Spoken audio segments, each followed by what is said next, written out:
Jeez. Sorry, waking up late, things are just behind. Well, you stayed up pretty late, Jim. I stayed up watching Keyvan do the Sork speed run. So He was doing it the entire time that I went to bed and I woke up. know, I know. It's a big grind, man. Everybody's going crazy for the leveling now. Dude, so if you haven't seen, Sork speed runs are down to like 2 hours and 22 minutes solo. Yeah, it's fucking nuts. The trios we did it in 2 hours and 4 minutes. So yeah. That's crazy. Is that still with 10 skill points, or is that like, Oh, and that was with a 5 minute butcher kill, so it could be sub 2. Yeah. Yeah, we were wasting time on that. Yeah, the skill points, it is still with 10 skill points, but if you're comparing it to a season 1 start, you're actually going to have access to your aspects a little bit sooner than you would in the traditional speedrun, since the rules dictate you have to wait until level 25 before you can start putting your aspects in. So it kind of balances out at the end of the day. I mean, yeah, the official speedrun rules are going to be faster just because you have access to unlimited materials, basically. But if you're efficient with the start of season 1, I think you could keep pace pretty well, especially starting out with all the renown and potentially experience, gold, all that kind of stuff. So. Yep. Your leveling kind of stays the same, and the capstone gets pushed back slightly, and that's about it. Yeah, but we're gonna do a run today with only 5. So. Yeah, but so the current time is just 2 hours basically to reach T3, with season specific requirements, right? Like 5 skill points and none of that stuff. Yeah, just north of 2 hours. Mm-hmm. Holy shit. Yeah. Some practicing to do. Yeah, I mean, we're gonna do a run after the podcast to kind of try out some stuff, but We have a lot of testing still. yeah. Yeah.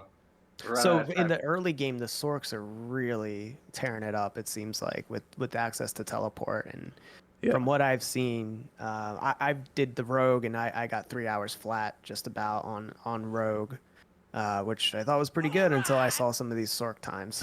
They're just crazy. But I think Sork evens out. In the end game, I think it falls off maybe a little bit there, where Rogue kind of just starts strong and stays strong. So. That's kind of the current state right now. Yeah, the other thing is a lot of the same. Go ahead. Go ahead, Jim. I was gonna say the other thing about Rogue starting is that you can route to the strongest. Well, I think the strongest aspect for Rogue with the twisting blades, and you can get it really early on in a level 12 zone. Whereas Sork's like Prodigies is in like a level 35 area or something, or is it Prodigy? But anyway, like that's the mana like back when you use a cooldown. It might be in a 25 area, but no, that's in a 35 zone. That's down in Hauzar. Yeah, and then so like you have just like those are things that are going to be different from the season versus like speedruns, because in speedruns we have the full codex once we hit 25, whereas on season start you're going to have whatever you unlock in your codex, and then you can use it as soon as you unlock it. So yeah, that gets pretty crazy. Like really fast. And like the sorcerers are just like carrying so far ahead, also in groups because of mainly the fireball enchantment, right? Do you guys think with the patch? I mean, obviously it's speculation, but do you think that needs a nerf, or is there any chance we're gonna see a change? Maybe it's not proccing zone wide or anything. It seems sort of not intentional that it's working for the whole party, but it's been on the radar for quite a while. So it doesn't seem like Blizzard, if they were going to patch it, maybe they would have done it already. But it seems like an unintentional effect, maybe for classes that aren't Sork to be benefiting from that fireball enchantment. But yeah, it's weird because like we've known about it since beta. They haven't mentioned it or said anything about it, so I have no idea. Yeah, let's see. I think everybody's hyped for this patch. It might change everything again.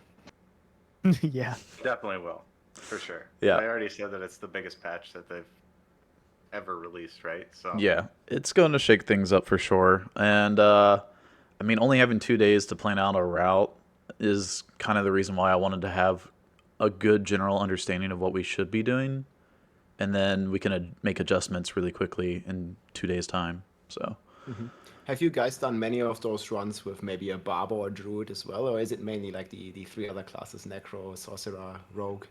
The first couple runs we had Barb and Druid with us, and they synergize really well. They're really good like team players. Yeah. You know, Hmm. I think every Okay. single class can fit with all the other classes pretty well. I think all their abilities kind of work together surprisingly really well. Yeah, for sure. I mean, Well, you have Sork's control aspect, and it's hard for Sorks to get immobilized, but you have the Poison Creeper from Druid. You have, Corpse Tendrils from Necro that can stun, and then Sork can freeze, and so you have all three right there, and you can triple dip on that aspect. yeah, probably the worst team player is the rogue. They don't really synergize with the team too well unless you're running a lot of CC and stuff like that. But we do plan on launching with a barb on our team, and our run later is going to involve a barb. One of the better, definitely like team boost characters. So we'll see how that goes. Yeah, especially with all the bar buffs coming in Tuesday. Yeah. Hopefully. You don't want to load up on too much on one class because you never know what what the patch is gonna do, or even a shadow patch, or what they're gonna do quickly. I know it probably won't be as bad as it was at launch with the shadow patches and insta nerfs. I think we've seen a lot more, maybe after the first launch season than we did in the past. So hopefully we won't get as much as those. But you never know. You don't want all your eggs in one basket, right? It's good to diversify your playstyle because you might discover something new, or once we see what the malignant hearts are going to do, that one malignant heart, it could be enough to set a class so far past what we've seen at this point that you really don't know what it's going to look like in endgame. So you want to be diversified a little bit. Yeah, it's gonna be some kind of like bleed damage or poison damage that's just gonna absolutely be broken again. I'm like the hearts. Yeah, the dots are pretty crazy, but it's so super cool just to have the party synergy there and so much new stuff to experience with those malignant hearts. And do you guys think that you're gonna like try this like super early on? Because like obviously we can't test the season mechanic, and maybe we're gonna like get it like at level 5 or at level 8, and it's gonna maybe like even change the entire strategy, or maybe even it has a dungeon like this malignant tunnel or whatever. Maybe it gives a lot of XP. There could be many crazy things. Do you guys want to like give that a shot? Like you just go there, or you like stick to the strategy that you already like that you know is working? We talked about it a little bit last time. We want to go for them, man. I mean, think about what you're giving up for some of these hearts, right? In your rings slots, at least at the minimum. Like you may not want to sacrifice your weapon sockets for crit damage, but what you're sacrificing a little bit of armor from your skulls, like put a malignant heart in there and see what you're capable of doing. I mean, that's potential for so much more damage or buffs than was ever really possible. Gems don't do a lot for me in the ring slot specifically, so I'll be looking to keep some malignant hearts in there for sure. What do you guys think? Remember, he's a rogue player, so. The sword player's crying in the corner. Man. Yeah, Sork and Even less Necro. armor now. Oh yeah, sorry. Yeah, Sork and Necro is That's gonna from a have a rogue rough time. perspective. Are dying while you're just laughing. Yeah, yeah. I think they're getting. Wait, we're not all rogues here. What the heck? No, Rob We is. we might Rob, be. or Rob was thinking about it last time. Rogue, Necro, Bob. I don't know yet, man. We will see where the buffs land. Yeah. So, I guess like the changes that they're making to the classes is going to determine what you want to play, Rob.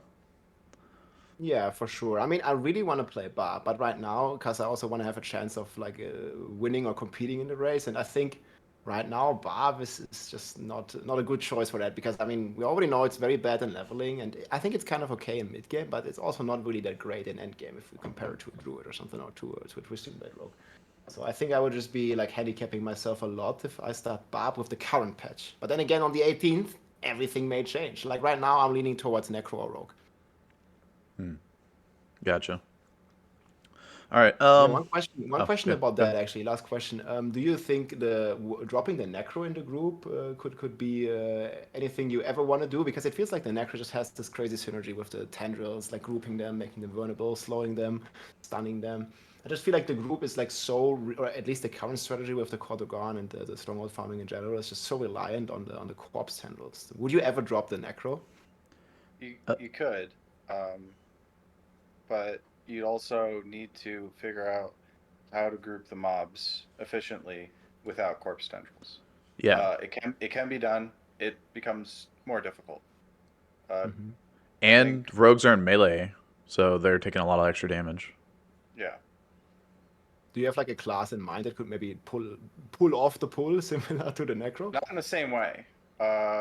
It in I think if you are going to be trying to do these pulls, you're going to need it to kite more so than do the big pull and then like everyone just crush them. You're going to have to use the obvious mentality of the mobs. Like some of these mobs are just going to run at you, right?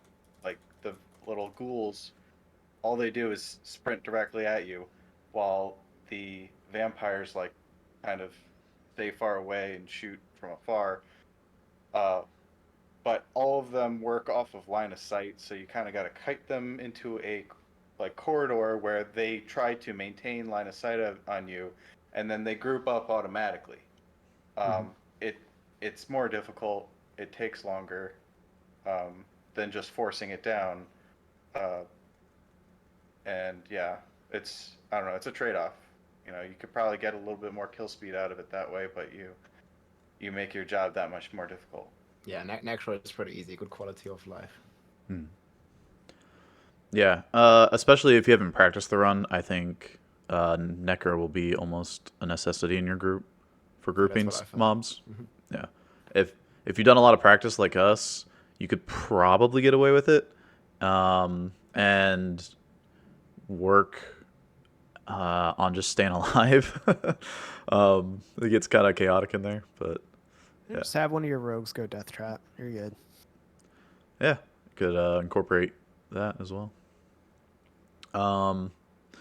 Anyways, so we've had to adjust some things on our run, especially with like some of the new. Well, for speed running, we've definitely adjusted a lot, and I'm not sure if I want to adjust too much on the season start because you want to have the renown for the extra skill point, which is pretty easily obtainable, and it gets a little awkward if like things change a lot with the new season. So I don't know. The routing is going to be really interesting to see like what we might have to do if something were to occur. So Like pretty the assumption drastically. right now. So right now the assumption is like it's like a maybe like a side quest line for to unlock the hearts or the season theme. Like, would you do this like I don't know, like I remember the first steps that you guys showed. Would you like consider doing it right after that, like just out of Kyovashad? Yeah. So on the D4, I mean, I like to use Maxwell's new interactive map, which is freaking awesome. And looking at side quests in Kyovashad right off the rip, there's Raising Spirits and Ministered Coffers that we're looking at. I don't know if we mentioned this last time. Yes. Okay, yeah. And those two are just like almost instantly done, especially cheering on the. Everybody knows about cheering on the soldiers, but the Ministered Coffers also gets you up next to the Ministered Waypoint later for the Kor Dragan farming. So, doing that and getting that waypoint at the same time is, I mean, that's like an easy, 20 renown for getting the side quest done and another 20 renown for the, the waypoint right there. So Also, another quest to keep in mind that's also in that area is Gold Well Spent. It's a quick little elite that you kill, and it's one and done real fast. Go up, kill them, come back, and you get 3 gems out of that. So if you're hurting for gems, as you're walking into that capstone, that could be like a last ditch. Hey, I don't have any skulls in my amulets, which I never do, or you don't have any emeralds in your weapon, or you're hurting for health and you want to get that ruby. That's pretty good gamble to get, 3 gems real fast. That's a good point. Yeah, it's you also acquire that in Ministad, so like when you're picking up the waypoint right then and there, you can just You should grab do it that as side late as quest. possible, because the higher level you are, the higher gems you're going to get. So That's if a you good do point. it Yeah, right when you walk in, you're going to get the crude, and then you do it chipped. like right before. I think chipped's the mid tier. Yeah, yeah. Like Sorry. yeah, that's kind of what you're looking for walking into the capstone. Unless you're 40, if you're 40, you want the actual normal gems, which you can and often do drop in the capstone itself. So Yeah. Um, Another thing that people like to mention on our speed runs is getting the elixirs. The elixirs definitely do help. The problem for a season start is you're not going to have the materials for it. And also, if you do end up spending your materials on an elixir, that's probably one less potion upgrade you're going to get because there's not a whole lot of material or like Galavine that we're routing into our run. So And a note for solo players, I assume most people watching and listening are probably going to be solo players. I know like the real blasters always line up a group, but we have a lot of solo players. Elixirs on a solo playthrough are just not really going to be the most useful due to if you're trying to optimize, there's going to be a lot of save like leaving the game and coming back, and that's going to drop your elixir off. So it's not really something that you have to worry about too much for a solo player anyway, because they'll end up getting wasted more times than not. Maybe save up for when you do your capstones and use them there. But mainly on the way, like let's say you're doing these like events, open world events. Like if you see any clickable, any like Gallo wine or anything, like do you always call it out for the entire group and then everybody goes there? Is that worth it usually? if it's close to the event, yeah.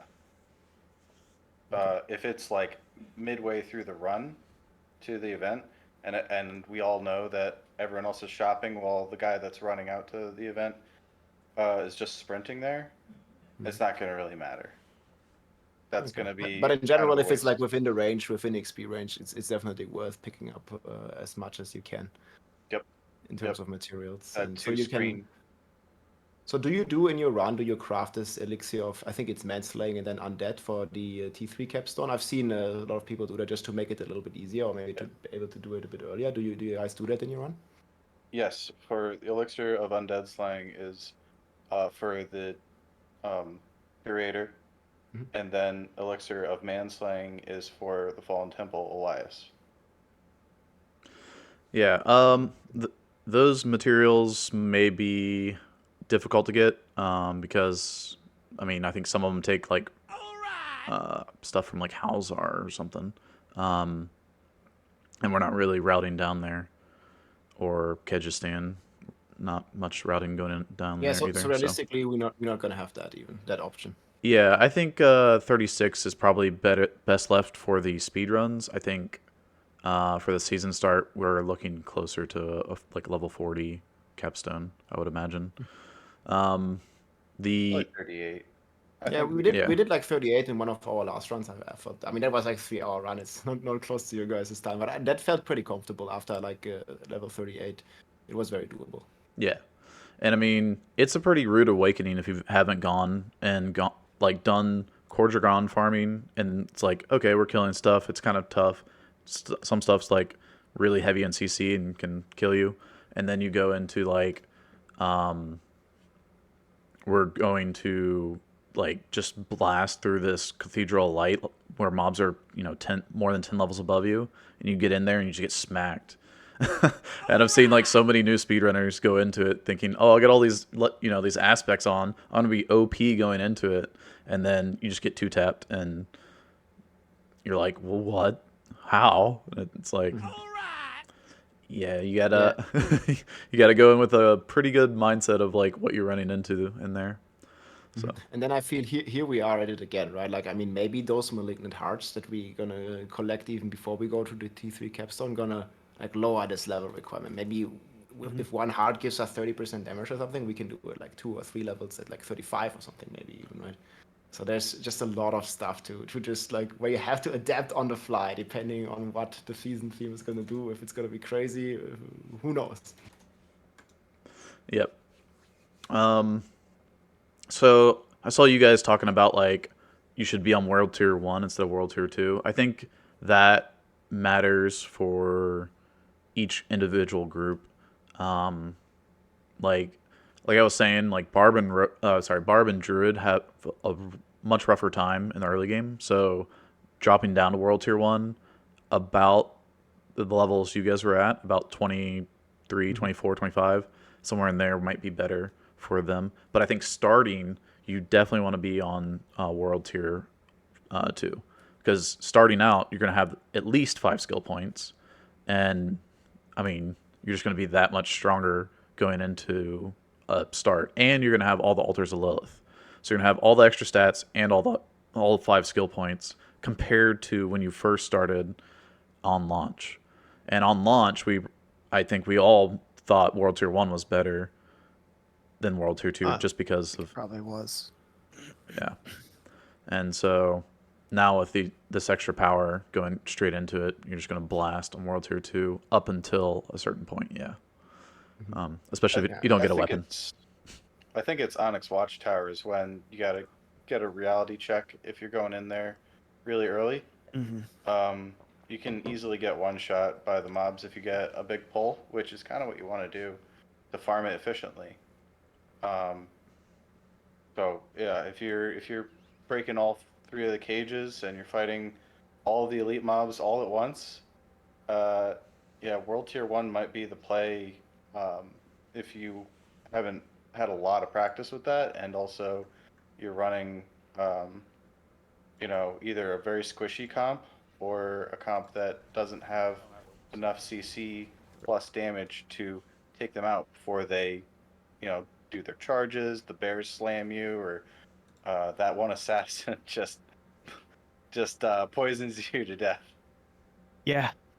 So on that note, I think it's important to know when you're jumping up to a larger level difference than you're used to. So the route is designed so that you're almost always fighting something that's 2 or more levels above your current level, right? So when we're going into the strongholds, those have a minimum level that are sometimes higher. So you'll be fighting level 20s when you're at level 15. I recommend when you're about to go in and start something that is a much higher level than you, check the shop. You might be able to upgrade your gear, pretty quickly, pretty easily. Some of that stuff's going to be a little expensive at the start of a season if you're not selling, but it's just a nice way to get like a little boost because you want to be thoughtful about the gear you have on because that defense is really what's going to be keeping you alive. So or the armor, right? So And the route really prioritizes Obols.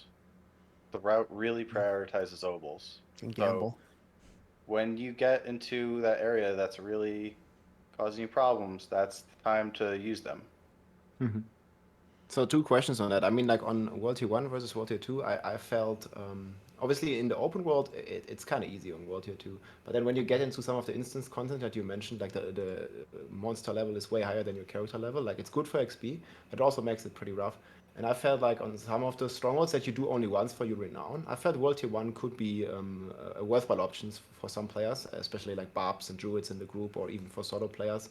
Because the closing XP, I mean, you're gonna ring the bell on those ones you want to finish for your renown, and it's the same on World Tier 1 and World Tier 2, and you just only have a 20% XP difference in the actual stronghold. So you're not even, if you take the total XP, you maybe lose 10% XP World Tier 1 versus World Tier 2 in a stronghold if you finish it, and the monsters have 50% more HP. So I feel like there it could definitely be, if you don't have like a fully 4-man blaster team, definitely worthwhile to go in World Tier 1, I think.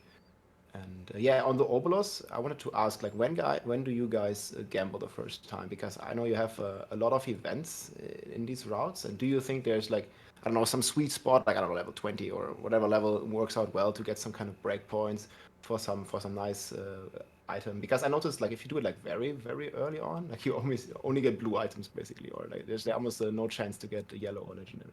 Yeah, 20 is a good number.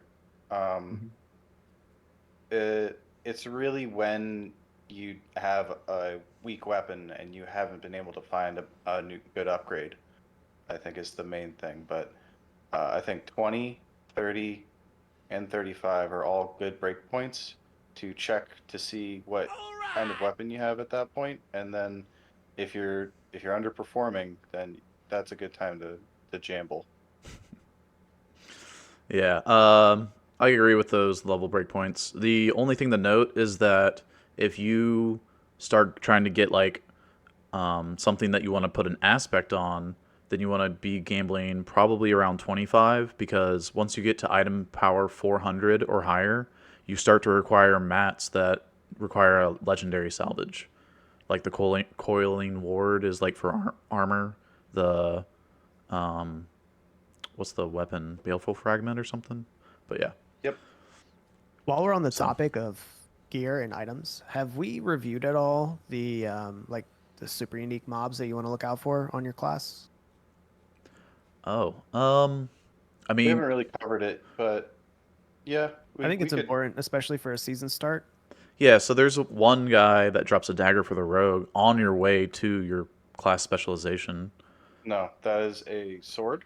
But, Yeah, the sword. well, It's yeah, a sure. dark sword. Dark sword you can use on the rogue. It's not maybe specific for you, but No, it's a sword, not a So dagger. just for everybody watching, like the super unique, like, these are the rares, the yellows that like blink on the map, and you're discussing if this would be worth picking on the way. Yes, like to maybe a specific quest to get a nice boost.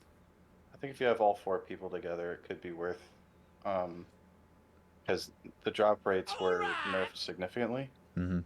Um, Yeah. Chat is saying it's like 33%. Yeah, it's Yeah, 1 in 3. So one, That one, dropped one to in 1 in 3. yep. So would you then even like repeat farm it, or just do it once, and if you get it, okay, it's fine, and if not, well, we I just don't think keep it's going. worth sitting around waiting for them If to you've got a respawn. group, yeah, then No. you'll have a pretty good chance of getting one. Otherwise, move on. Yeah, so if you get it, then it's fine, and if you don't, then just don't reset the world state. Just keep going. Good advice. Yeah. So where did we leave off last time? Yeah, exactly. So where did we leave Okay, off maybe last we time? make a short recap. I can like. Yeah. So If you- what we discussed last time was we had, I think, 4 or 5 screenshots. We have the first route, like 1, 2, 3, 4, 5, with the cellar and the dungeon at the end. Mhm. Then we have the second one is the one in Act 2 in Serigar. I'm bad with those names. All You good. do the twisting blade dungeon, and you do before you do the 11. I think that's like very nice for a monster character difference, right? Yes, exactly. Typically we're level 9 or 10 after that first route, and you get a bunch of obols from the events. So no changes on this route that you did. You still stick to this. If you start level 1, yeah. Yeah, and we, again, just for context, we might start level like 7 or something because we can claim the renown. Yep. Okay. Then we have Pet Baru, and we start farming the Onyx Watchtower, and then we talked about the Onyx Watchtower farm strategy with the 2 and 2 split. Yeah, so before going straight to Onyx Watchtower, you want to do your class specialization after that second route in Sergar? Oh yeah, so between 15, yeah, between these 2 screenshots, you do the class specialization. Yeah, I forgot that. We talked about that as well. I mean, obviously you can't do the Necro one, but you're going to do the Sorcerer one and the Rogue one for sure, right? Those are the 2 important ones. Barb And the barbed one. Barb can do his Oh yeah, pretty and if easily. you have a Barb, you can do the Barb one as well. Yeah, because the Barb one is just killing a bunch of stuff, so it's just good. It's just XP. So. Yeah, the only 2 that you hold off on are the Druid and the Necro. And the Druid's because it's going to take too long for what benefit you're going to get at that moment, and Necro you can't do it for another 10 more levels. So Yeah, and then we're farming you guys are farming the Onyx Watchtower, and that's going to go until like, I think it was level, what did you guys say, like 22 at least? 22 and a half roughly was that at the time. If you are not trying to get the renown experience from the other dungeons, the other strongholds, I'm sorry, then you can take it all the way to 25. Okay, so maybe until 25 even. And this is where we left off. So there's been a couple changes with Onyx Watchtower. the routing of it, you can actually pull basically the entire stronghold into one spot. Yep. With That would be 4 the middle different spot, people. right? This is Yeah. only softcore viable, by the way. This is super deadly. Yeah, do not do this on hardcore, unless you have like a death evasion potion going or something like that. Yeah. Someone could rip pretty easily. But yeah, you can pull the entire stronghold into one spot. It's pretty insane. Yeah. Yeah. And doing that, you would do like a 4-player split, right? Like one guy Yep. goes like in all directions basically, and pull them in the middle. Mhm. I only noticed that we were struggling a little bit with the north portion of it, like all the way like 12 o'clock, let's say, in a stronghold. Like some of those guys, I think it's like an archer pack up there or something. Like, sometimes it doesn't come down. Is there like any trick to get this one, or do you kill it, or do you also try to pull it? Kiting him is better. We found it takes too long to try to solo, like 1v1 the guy. And Jim just put up the picture Oh, of here's the new strategy for Onyx the new Watchtower. strat, big strat. Yeah. So when you're mounted, you don't pull aggro, right? So we have a few guys getting on their mounts, or 2 guys, the blue and the red, and you can see the dotted line, and they run to those points, and then they start routing from those points through the stronghold. Orange also, I guess, does a little bit of, but Well, Orange should actually be walking yeah, because they should be the person who loads in, yes, and they're going to probably hit that first pillar a little bit as they walk in. Pillars, if you break the pillar, it will both CC and significantly damage any mobs that are there. It's not going to do much to a boss, but it'll help you clear the just the trash mobs. Um, the that first little circular box, you can just damage some stuff as you go through, climb up on top of the roof, drag. It's usually an archer in the orange route. You can drag him. They're slow, but you can drag them if you just keep breaking line of sight and hitting them. They will continue to follow you. And the same thing goes with the red route. The red route needs to break the barricade when they get off their horse. There's going to be a bunch of trash mobs. You're going to kite them up, go to the pillar, hit the pillar so the mobs that spawn from underneath it start following you. You don't need to break it, but you do need to get up to the top right there at the north to get the lookout to come down. He's always an archer, and he throws those smoke bombs that make it really difficult to fight him. Oh yeah. Just drag him and everyone else down with you with the red route, and the green and blue. Everyone meets in the middle. The blue's collecting all the other mobs that are on the outside. The green's the one that's going to start breaking the cages immediately. All right. Do you have like any specific like classes? I felt like for example the blue route would be way more suited for a rogue because he's a bit more agile, a bit more faster, and maybe the green one would be more like a necromancer, like a slow kind of class, right? I'd say your more skilled players need to be probably on the orange and red routes. Those are going to be the harder ones to drag. The blue and green routes will be easier. The right side's just Is easier. that about like I mean obviously skill plays a role as well, but is that like a preferably like class choices for those? Well, there's certain classes that are better at breaking cages than others. Like for example, Sork, her chain lightning will break the cage immediately, as opposed to like Necro, Bone Spear. Only the spear hits the cages and none of the splinters do when you shoot it directly at them. So it can be kind of annoying to break all the cages.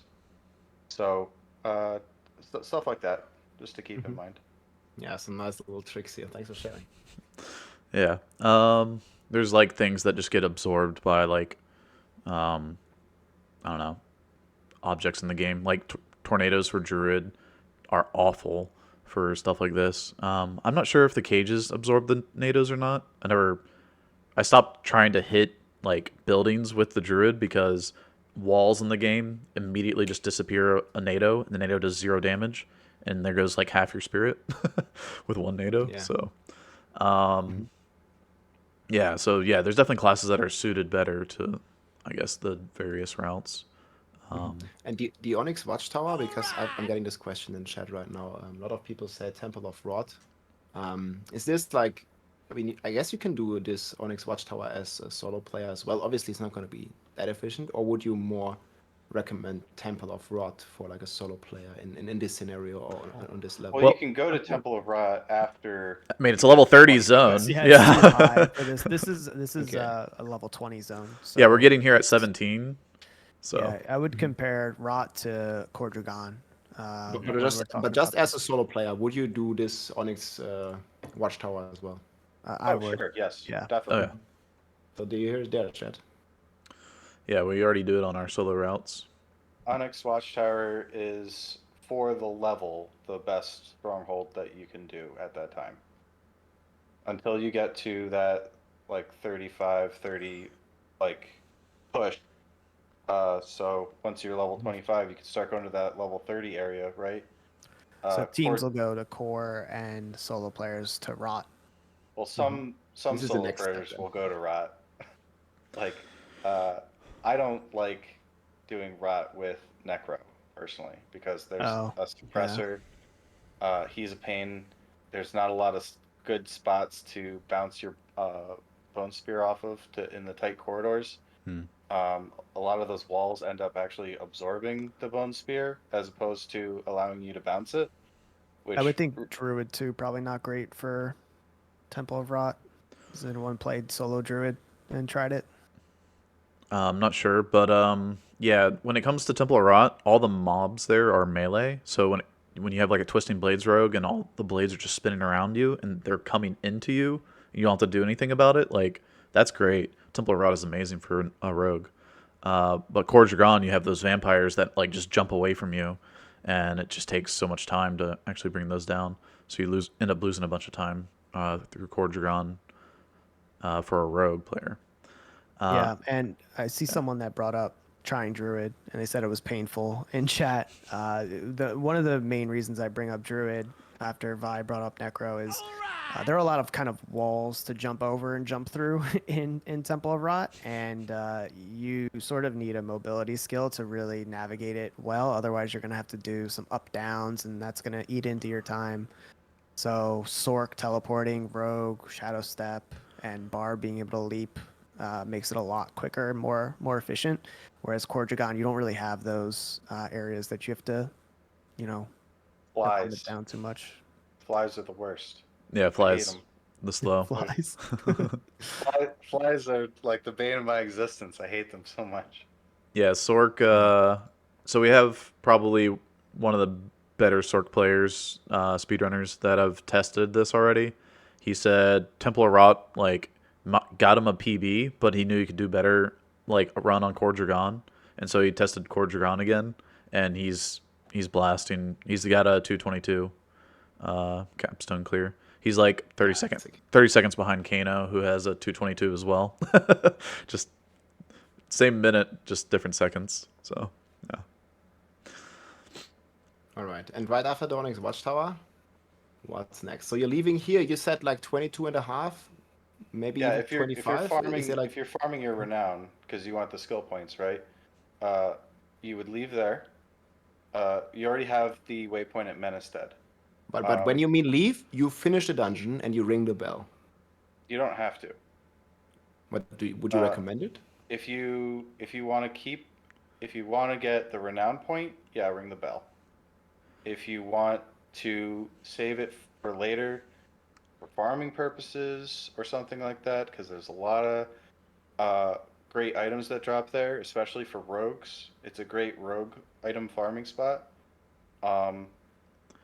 You might want to leave it up and try to get the renown somewhere else. But if you are struggling to get the renown and you don't care about like that farming spot, yeah, ring the bell. If you are leaving that up, you need to go all the way to 23 at Onyx before you leave. If you are ringing the bell, you can leave at 22 and a half ish. It's more like 22.6, 22.6 and a half. Then you should hit 25 at the end of this next portion of the route. Okay. Yeah, perfect. Yeah. Well, we don't have visual aid for this one, but because this is like, we do actually. oh, you do. You got. It's really spread out on the map, but I guess maybe zoomed out. No. Okay. I mean it's the speed running um one. Okay. Cool. The Yeah, guy. we brought visual aid for everybody. I Oh, was just gonna alright, look yeah, at the. Good. Visual aid helps so much, especially like Yeah. to know what you're talking Here, about. so It's, Yeah. this guide has not been updated in a long time, but it still has the route, and I'm gonna send it to you guys in chat. That way you can have the link. Hmm. This is posted on speedrun.com. It is still in beta. I'm still updating things, but if you scroll down pretty far, um, it's the Stronghold push and Kor Dragan bookmark, and I wrote in big red letters, Menestat is faster. So let me pull it up on my stream as well. Yeah, okay. But I see this is basically Kyovashad left, but now you go, but now you don't follow this one to the teeth. How do I open just my image? Oh my goodness. You're talking about for the stream to see? Yeah, Just for zoom in. my stream. Yeah, I guess I just zoom in. Get a print out and then just hold like a paper up. Hold it up. Yeah, it's good. All right, so hopefully my chat can kind of see at least. But if you press exclamation point guide, anyone in my chat can just look at this anytime. So Metastad is obviously the northern waypoint. Kyovashad's the southern waypoint. There is a little dark area, and I spoke about this a couple times on a couple different people's streams. This red line goes right by it. That is Camp Trenchfoot. That's a level 12 event, always. So if you ever want to get the Nostrava Stronghold down early, you could do that on your routing. I mean, it's up to you. But if you're just trying to get to Nostrava, Menestat is faster than Kyovashad. You get to get on your horse faster, which means you get to sprint faster. And if you know how to time the sprint, you can have it last almost the entire time. You walk up to that gate, you touch the gate, and your sprint should be back again. Now, I know that right now there's kind of like a bug or something that prevents you from using your horse abilities. It thinks that you're in a town when you're not. So you might not be able to sprint when you get inside of Nostrava, but I mean, the horse is probably going to be faster unless you're a rogue or a sork at that point anyway. So just ride up and start the stronghold. It's a pretty straightforward stronghold. It's one loop.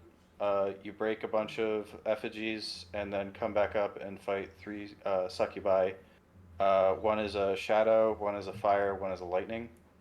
I like to kill the shadow one first because she blinds you, and I hate blind. The blind is terrible. Yeah. It's also bad in Onyx Watchtower. Yep. All the crowd control is terrible, man. It's fucking crazy in Diablo for the amount of crowd control that you have to suffer through sometimes. Yeah. And I miss my barb sometimes when I play Necro for sure. Yeah. It's rough. That's the other thing. If like people are looking at going rogue this season because they want to try to push 100, like you're saying, Rob, rogue has, I think, very very few breaks of CC. Like Shadow Step is the one that comes to mind. There may be some others, but that's the like one you pretty much always get. And yeah, if you're stuck in CC and you're melee, so you're getting hit by everything, Yeah, you're gonna die. You just Yeah, it's hold rough. Shadow Step. All you gotta do, hold Shadow Step. That's all you really can do. It's unless you not make- so bad. There's an aspect, if you guys are first time rogues, aspect you throw on your boots, you can get 2 shadow steps. They have 3-second cooldowns. You're not going to need to use 2 in the matter of 3 seconds. You'll be fine. If you find it. Or is it a aspect that you can... You have to find Oh, it. You do okay. have to find it, but it's pretty common. And by the time where it's going to matter, where you're getting into content, where you're going to be constantly CC'd, one is you'll likely drop one, but keep an eye out on it. Ravagers, I think is the name, but it's a good one. And if You you're having can CC issues gamble on it. Rogue, yeah. You can gamble it if you get to tier 3 and you still haven't found it.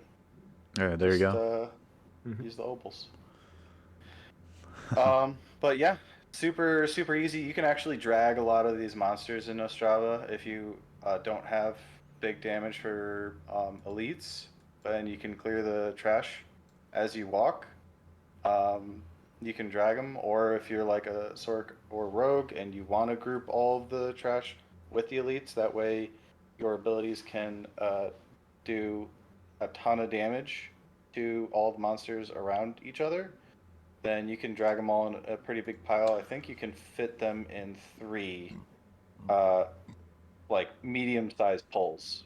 So I think there's about 8 or 9 effigies that you destroy, and you can squeeze in uh, all of those monster spawns into 3 medium poles without ever breaking any tethering.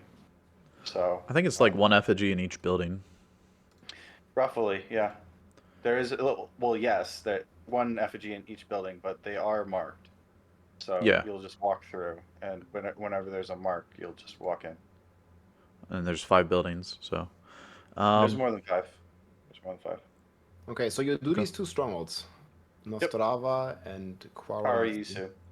Okay, and this Yep. is like on the way. You just clear one, you ride to the next one, clear it. Okay, what's after Yep. it? I think so. A point that you made, Rob, is like these are something potentially you could drop to World Tier 1. Yeah, I Or think if anything, this would be the best yeah, spot as well. I 100% because you're gonna agree. get And the this is same what I noticed items. earlier. You're doing this for renown. Your XP is gonna be similar. Otherwise, keep it at 2 if you can. But if you're getting tested, it's a good point to reevaluate. So I really like Karisu, and I know some people don't like it as much, and it might be just because of how much damage and the exploding monsters, or maybe they aren't routing it super efficiently. But you always walk in from the top when you first walk in from Nostrava, right? Um, and I don't know if you guys want to like pull up a map or something, and just let me I know got when you one have it open. up. I Okay. got it up. Okay.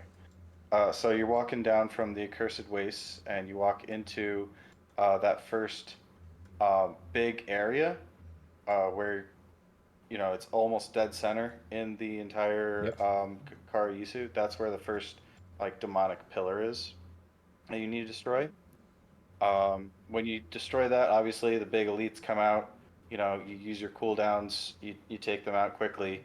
There's 2 ways to get to the lower one. Uh, One way you can go left, the other way you can go down and right. Down and right is better because there is a super chest on the way right before you break a door. So you can get another nice little drop for your team and get maybe some weapon upgrades potentially. Hit that. There's an elite there. You walk down into that big demonic pillar area. You destroy the demonic pillar, use your cooldowns again, kill the big boss elite that spawns, and then you run directly north instead of walking all the way around and through that small corridor. If you walk directly north, there's some trash on top of a little slide. You break that. You can walk north. If you are ranged, you can aggro the elite that is on top of the steps on your left there that I think everyone will kind of get stuck up on, kind of slow down their routing. If you just aggro him, he should follow you all the way up to the next pillar. You can clear that, uh, and then on top of the steps to the north of that, there's also another elite that you can kill behind a door, and there's another super chest that you can open right there. So it can provide you with a lot more gear than um, maybe some prior testing has kind of been done.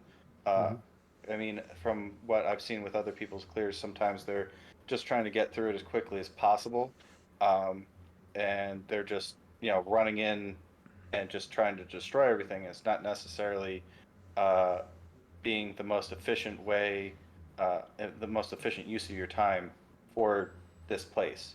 Now, that being said, Onyx Watchtower, grinding it out, is both better drops and better experience than, running between all of these. But you're not going to get the same renown, and this is the most efficient way to actually complete this and, open up Kar Yisu Waypoint, which can kind of open up a couple different routes for you to go from here. Because you want to go north to the Hidden Overlook, and you want to go west to Girondai. So that both of those can be super helpful. As you're going into Tier 3, and also as you're approaching Tier 4. So are you splitting here? Let's say, okay, you have the Kor Jitsu done. Like, obviously, Necromancer has the Golem slums on the north, on Hidden Overlook. Yep. And is this the time where you split? Or, like, who's going into the slums? Or are you going to the slums? So you should go to the slums. If you have a necro, you got to go to the slums. I don't see any situation ever where the necro is going to forego getting splintering. Splintering is obviously their strongest aspect. Even if you have a roll already on a weapon, if it's a really good roll, and you're really early, I would put that weapon in your stash if you're not going to use it immediately. Maybe rip the aspect and don't imprint it until you find your first sacred. I would, if you get another weapon upgrade before you find your first sacred, you want to imprint. Do not waste a good splintering aspect on just a regular weapon. Yeah. That's I actually had that situation. I imprinted the codex on the amulet, and then I got a sacred item with the splinter, and I waited until I had an ancestral. I think that was even the best, because that's a good, when you're already situation. Yeah. When you're already in T3, like, I mean, T4 isn't even far. Like, that segment is like is not long, and you're feeling pretty comfortable. I don't know if you guys are. We can go about it later if you're doing Kor Dragan as well in T3 early on, but I felt that was like pretty easy, and then we just had the ancestrals and splinters. Yeah. G4. Yeah, so Strong. you can definitely continue doing Kor Dragan in Tier 3. I think, right, like, so the reason why we're doing these strongholds as well is for the renown, for the extra skill points. If you didn't complete Onyx Watchtower, then maybe you can skip Kar Isu, because I don't think you'll have the renown points to even get the skill point at that point, since a lot of people don't like Kar Isu. And so you've saved, Onyx for potentially farming for gear later, because Kor Dragan is pretty terrible for that. I mean, personally, I would rather clear Temple of Rot than Onyx Watchtower. And I mean, I would rather clear both Kar Yisu and Temple of Rot fully, get them out, get them off the board for the renown, and leave Onyx Watchtower up, personally. Drops suck in Temple of Rot. I'll just say it. You're not going to get anything. I did a run, and I maybe got a rare every 3 full clears. Something. It was terrible. Nothing dropped, and I was focusing on them. You have one resplendent chest, and that is basically where you get your drops. Yep. That is it. It was brutal. Yeah, so that's the thing. It seems like they've I don't know if they did it on purpose or not, but the XP on the good strongholds is bad drops. I mean, in Kor Dragan specifically, they nerfed it right after like the early. Early access or whatever it was. I mean, you're getting a legendary like every other run, just clicking corpses and chests. They do have drops. Or even the open beta. They do have drops, but you have to, complete their little mini game in order to get to the drops. So. Okay, so you finished both of those strongholds. You get the Golem slums. Is this necro only, or how do you split it? I think it's necro only. Yeah. Okay. And what are the other members doing while he's doing that? You can all do the dungeon, sure, but like... Yeah, you should all do the Golrain slums together, but the routing up to getting to the Hidden Overlook waypoint, that's a necro priority. If you don't have a necro, you don't necessarily need to go get it, but there is the aspect of might in that area as well, which could be useful. You mean rapid? Rapid. Rapid is right below. Rapid's right below it. Yeah. And then Jirandai is a waypoint to the west of Karayisu. That waypoint is super good. It gets you to Temple of Rot really fast if you want to do that. You can run up to the PvP zone super fast if you want to do that. And I believe, was it Champion's Demise is on the way to Jirandai, so you can get the Jirandai waypoint. And if you want to farm out Champ's Demise or get Umbral Aspect, which is super good for a lot of classes, then you can hit that up too. Right now, right at you're roughly 25. If you want an aspect before farming out Kor Dragan, now's the time to do it. All right, sounds good. And then big Kor Dragan Grind. Do you have a strategy overview for that one as well? Because I've seen a lot of people do actually a lot of different stuff in group. Like some people completely left the right side. Some people only did the middle. Like what do you guys think? What's your experience in Kor Dragan specifically? It has changed so many times. It has changed so many times. Let us know the conclusion for now. I mean, this can change again, but like, what do you think is the best strategy to farm Kor Dragan for now? It depends on who you have in your group. Yeah, for sure. Yep. So let's say the standard group that you said, like the three, let's start core pillars. Like there's a Sorc, there's a Rogue, and then there's a Necro. Like Okay. those three. Sorc, I Rogue, think Necro. I say big pull in the dead center. That's it. I'd take the Sorc off to the right side on that. Yep. Sorc jumps up on the platform on the right. She clears he or she clears the. We're coming from D2. Sorc's always a girl. Right? So I feel that. Bob's a male, Sauce a female. Let's go. Right. So yeah, the Sorc jumps up on top of the platform. They can either break the blood blister and whatever, but ideally they kill all the mobs up there and the elite, and then come back down to rejoin everybody. Necro, Rogue, and whoever your fourth man is running dead center, grabbing all the packs that you can, the two wings and the cathedral, pulling them all together in one big spot. Necro corpse tendrils. Boom. Rogue blows them up with one shadow imbue. Plus, synergized with the Sorc's fireball enchantment. So everything just kind of explodes as soon as it's in that little tight ball. Might have to really turn your satisfying. graphics down for it. Big It's super satisfying though. It's super satisfying. Yeah. Once we got the hang of it, I mean, probably not to the degree as you, but like it was already like fucking insane. It was so good. Like it just feels so good as well when it like, explodes and like you pull everything, boom, it's like so satisfying. Yeah, you feel like you were really efficient with your time, and that's great. I love it. And then in this scenario, you would leave the left side, like you just don't do it. So with this scenario, you have two options. You can either immediately leave to try to reset it like super fast, or what you can do is all three of those guys that were in the dead center, they run left down, clear all the elites down there. Sometimes it can be difficult to get the blister on the top left area of the lower area to actually spawn the big elite, but you can spawn him by getting everyone down there. You want to group everyone together and do exactly the same thing. You want the whole bottom area grouped and exploded.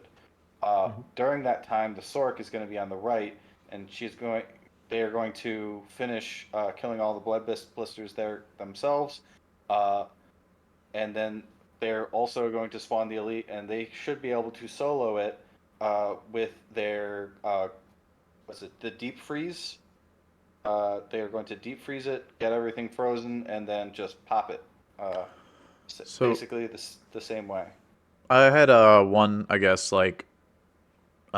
caveat to that is that we're doing this on speed runs where Sorc is able to get control, piercing, and prodigy. I don't think Sorc's gonna be able to do the solo on that side that well. That's fair. And so I think the Sorc can solo the one elite with like an ultimate up on this like hill that Platform, yeah. the platform up there. She can do that one and then come back to the group. Also, when you're split that far apart in Kor Dragan, you actually don't get the party bonus percent XP. Oh, So that's true. That is something to keep in mind as well. yeah, so Sork Um, can just kill that one boss up there and then come right back and join the group in the middle for big explosions. yeah, yeah, I like that too. I like that And too. then yeah, if you want to route the bottom side, you can also do that. Which personally I think is going to be better than resetting quickly. Typically, you want to minimize your load times, and how much you're doing that. So if you can just get more or squeeze out more XP, I think that's better.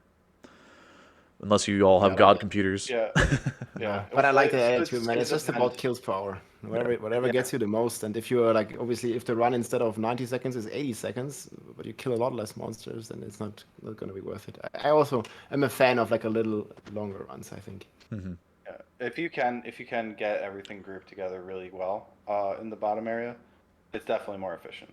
If you are just running around like slowly killing like small packs of those mobs at once, like one at a time, you're kind of wasting your time. So I think Jim's right, especially if the Sork teleports back down, gets on her horse, and then rides all the way, and can destroy that blister at the top that a lot of other classes have difficulties with really quickly. Then that would, I think, be really super beneficial. Yeah, so we're talking about killing the 3 blisters to get an extra elite spawn if people don't understand what's going on. Oh yeah, yeah, yeah. Because in Kor Dragan, there's the blisters, and each side has 3 to kill, and then you have the main one. Mhm. So And for the lower area, if you come down to the lower area, near the entrance, there's one. If you walk into the entrance and turn left, there's a blister in the mid platform. Then there is a small blister, also right in front of the little cabin to the northwest part of the low area. And then the last blister is after you're climbing up on top of the bottom platform that like ramparts that look outside of Kor Dragan, you climb up that and you do a little jump, and then you are in the western ramparts, and then there's the last blister there. Storks have the ability, one, to teleport up there and destroy it without having to do all the little, like, oh, I'm going to climb up on top of the ramparts type of deal. So super quick that way. Or there's also a positioning spot that they can be, and they can just shoot up ice there. shards it. Yeah, They can just shoot it directly from the bottom. so the problem, yeah, is you're gonna have to study that positioning if you want to do that. That's a very It's mid above max. the hand. Yeah, I You think just for stay- most people, it's It probably just not worth killing those blisters, right? Like, Yeah, Yeah, is it for one? sure. It's one elite, right? Like this is like a Yes. very complicated. And I mean, if you Yeah. really want to win max, you can do it. Way But too most of the complicated. time, just kill the trash, man. Kill the Yeah. trash. Kill as many elites, and then you on your way. Go next game. That's how you get Good the. summary. That's how you get the drops. That's how you get the drops, though. So, if you Yeah, want to take true. the I mean, time the to learn elites it, have a higher chance to drop like items, right? Sure, So yeah. yeah. that elite. So the big elites Oh, that that elite. spawn. Yeah, the big elites that spawn from the big blood blisters after you destroy the smaller ones. You destroy that last big one. That elite that spawns there can drop uh, stuff more often than just the generic elites. And Yeah, I think I had 2 rares drop off of them. yeah, So so if Okay, you're that's pretty nuts. struggling, That's like half it the could be items of the run. yeah, pretty seriously. worth, just weigh what your group is comfortable with. Um, if you another way to do it, I mean, you can also try to get the one in the cathedral as well, but I think if you're trying to just do this really fast and you're not comfortable with trying to do some blister mechanics, then Mhm. then what Jim was saying, I think is very accurate. Yeah. Hell yeah. Okay, awesome. So you're farming this quite a lot. Which Oh, yeah. level do you typically finish Kor Dragan? We want to finish at 35, so it's 25 to 35. It's a massive part of your run, 10 levels, and as you level up more and more, the longer it takes to level. So, Kor Dragan is almost half of the run at that point. Then after that, we move on into the Cathedral Light. One thing that we want to do prior to going in is make sure we upgrade our potion, because you went from 25 to 35, so you have the level 30 potion you can get. You have items, because your items are like pretty tough to get from Kor Dragan. You may want to do a shopping spree real quick, depending on how much gold you have for one, and well, I guess you're going to be salvaging most of your gear to get Veiled Crystal to apply aspects, but yeah, it's a pretty delicate balance. I feel like figuring out exactly what you want to do there, and then if anything, you upgrade your weapon for just extra damage going into the Cathedral Light. You may not have very many material or gold to be able to do that, so weapon damage is the most important thing. Going into the Cathedral Light, well, on the season start, like I was saying earlier, you may want to push to like 37 instead of just 35. But anyway, we get the Elixir of Undead Slain before going in there. So when you get our level 30 potion, we also pick up that craft if we have the materials.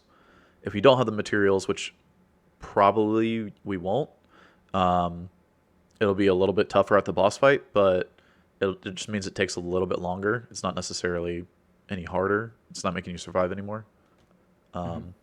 So Chad is just asking this. So like, okay, Kor Dragan doesn't really drop many items. So you went from like 25 to 35. So you have like 10 levels. Maybe you got like 1 or 2 upgrades in there.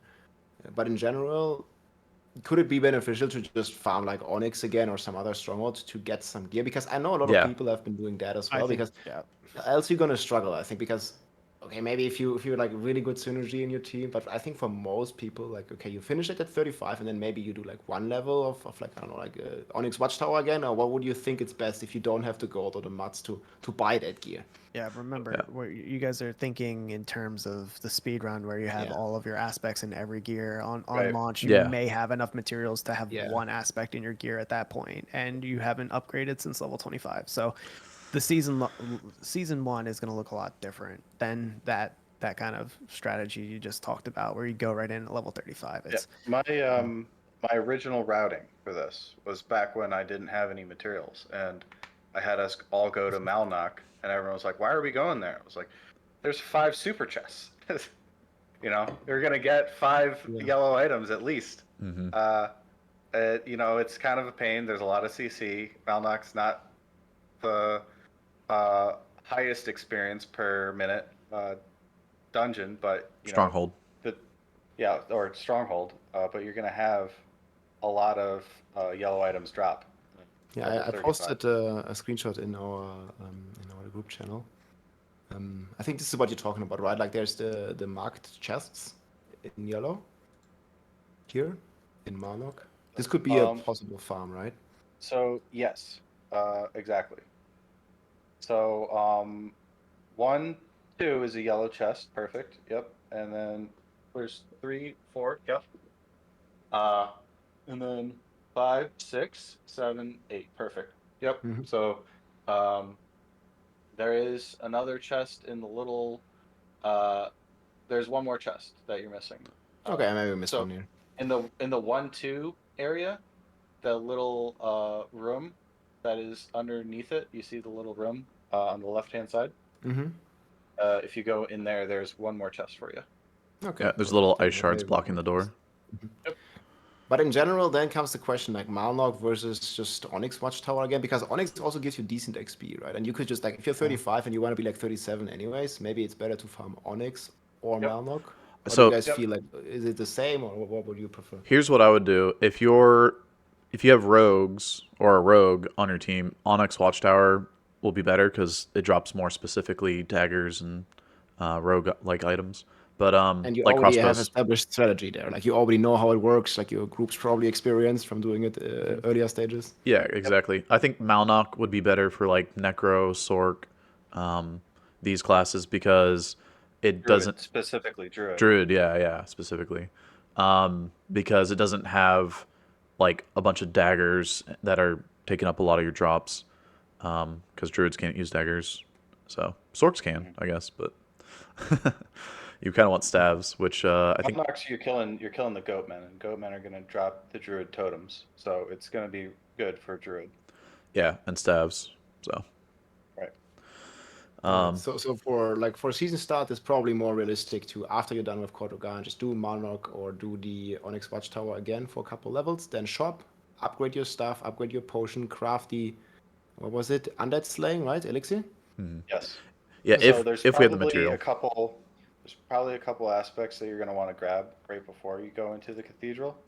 Those aspects, most likely, because you had to hold off on them and you didn't get them earlier, they're probably in Hawazar and they're probably in Kyrgyzstan.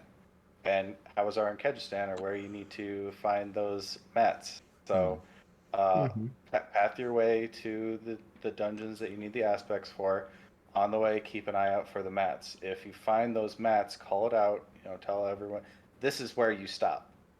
Like stop mid-run and get the mats. Like don't care about Galavine. You'll find Galavine on your route. Uh, you might be a little short on Galavine, but you get the cheer quest. You have like other things that you can get Galavine for. You can refine for Galavine, but the mats to get the Undead Slaying Potion are in Kyrgyzstan and Hawazar. So while you're running there, keep an eye out. Make sure you call it out for everyone.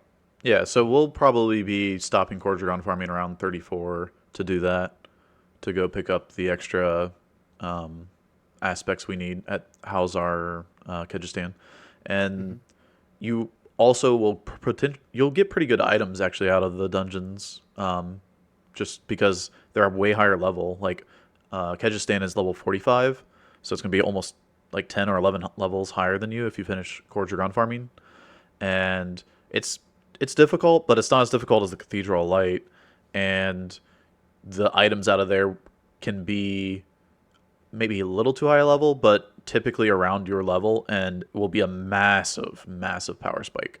So In tier 2, not like tier 1, tier 2, like tier 2, uh, all of the areas that have a minimum level can drop items that are usable 10 levels below that. That is the lowest that it can drop. So uh, if you're going into a level 45 area, you're probably going to get a bunch of items that you can't use yet. Some of them may be usable at 35, 36. Some of them might not be usable until 40. But for the most part, you might get a really, really good upgrade on the way that you can work into pretty quickly going into the Just to cathedral. clarify, like you said, this is only happening on T2? Yeah, so tier 3, you're everything's 50. Would it be working in T1 is my question, because like after Kor Dragan, like you said, most people. Technically, I haven't tested it in tier 1. Yeah, So I think it I should wouldn't be work. able to speak to it. I wouldn't be able to speak to it, but I I know never for heard tier 2. of it not working in T1, so I think that might be, at least for a more casual audience out there, like after doing the Kor Dragan farm, maybe that's also where you want to bump it to T1 really quick for the Kyrgyzstan, for these harder dungeons. Would that be? I think that would be something where it would make sense, like maybe the second part. It could Or the definitely second speed time. up. It could definitely speed up. has these anybody done dungeons. the like testing between T1 and T2 to see if the item drops are just like significantly better in World Tier 2, or if they're the exact same, or what? Like, I haven't noticed a big difference Yeah, personally. me neither. Like Yeah. I was playing lots on T1 and T2, and it just feels the same. yeah, So I I thought so think too. there could definitely be a good strategy to put it down to T1. If you're doing like a 45 area, like you guys said, you're like 35, like your character level is 35, and in Kyrgyzstan, some of the aspects that you do, if you do the Veins one for Necro, I think there's a couple others as well that might be like in the 40s. So T1 right before you go into Cathedral of Light could be efficient. Yeah, I mean it'd be cool to see if they do some changes between the world tiers, because we could. Oh well, then it would be like, well, now we're shaking things up again, and you're thinking, oh, it's just going to be better to get things on World Tier 1.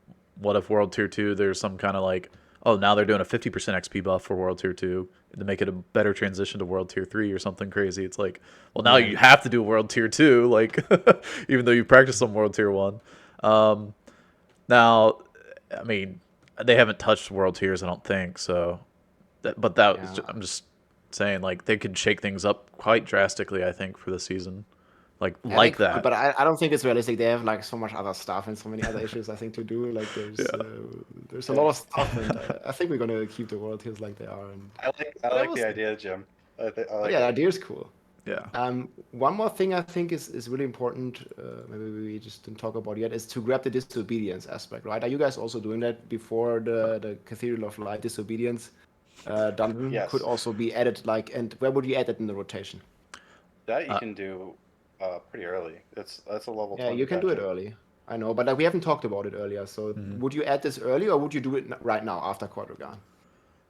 Um, So we mentioned, or we've only discussed this, I think, like once or twice about picking it up around the same time you pick up the Ghoul Run Slums and the Rabbit.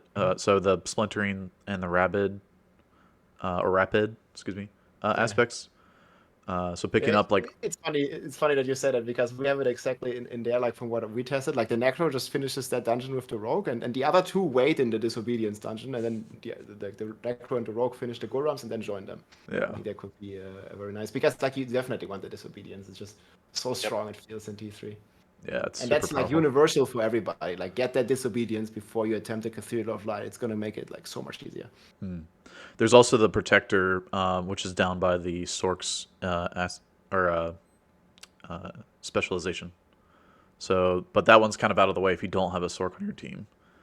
And I don't know. I haven't tested or even like kind of considered whether you don't have a Sork on your team, whether it's worth going down there. But that barrier is, well, it's 465 when you get an item power 400. I can't remember what it is, but sub that it's like 360 or something. But anyway, like that barrier is like half or more than half of your life at that point. So, and it's a barrier that lasts 10 seconds and on a 30-second cooldown. It's pretty nuts.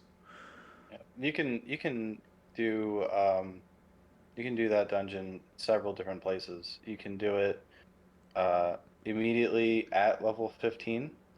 You can do it immediately after doing Nostrava, um, or you can do it, immediately before going into the Cathedral of Light. So, Yeah, I think the um, play would be to pick up the waypoint down there while someone's routing to Kariisu from Nostrava. That would probably mhm. be the routing you'd want to Yeah. take. Well, if you already have that, if you're level 15, then you no longer have to go to Menestad. Like if you're level 15, have a Sork, you no longer have to go to Menestad. You can go straight from Nevesk up to Nostrava. So Yeah, I mean, that lots Yeah, of more theory crafting and checking to do.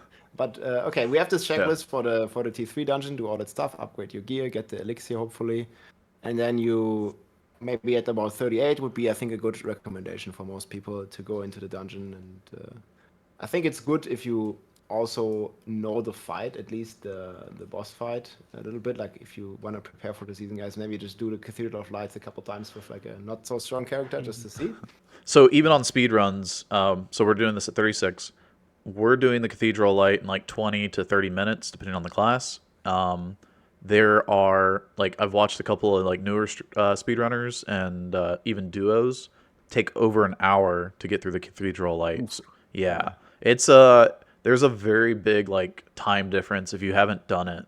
So I recommend everybody at least give it a shot at a low level and see like how ridiculous it is. It's things to keep in mind yeah, is CC is super important, yeah, especially for even before Curator or the mid 4-man boss. CC can really speed up and help killing the Animus carriers. They're Revenants that are all lightning enchanted and have teleport. So uh, they're going to be doing a ton of damage to you.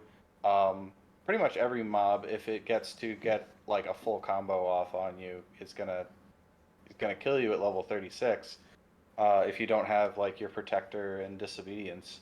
So being able to CC them, either freeze, stun, whatever, and be able to unload and just take out the elite as quickly as possible. Recoup if you need to TP back to town to get more potions, do not be afraid to do that, because it's very easy to run out of potions in that area. Yeah. Especially if you're spamming them while you're just getting destroyed by lightning enchanted stuff. A weak lightning elixir, if you found one on your way there, I would hold on to it. I know elixirs are really great for experience, but lightning elixir specifically, you should hold on to it for just those animus carriers, especially if you're not super familiar with the run. Yeah. And then that I guess a iron barb potion could also help, but I think the weak lightning resistance elixir. I know resistances are terrible.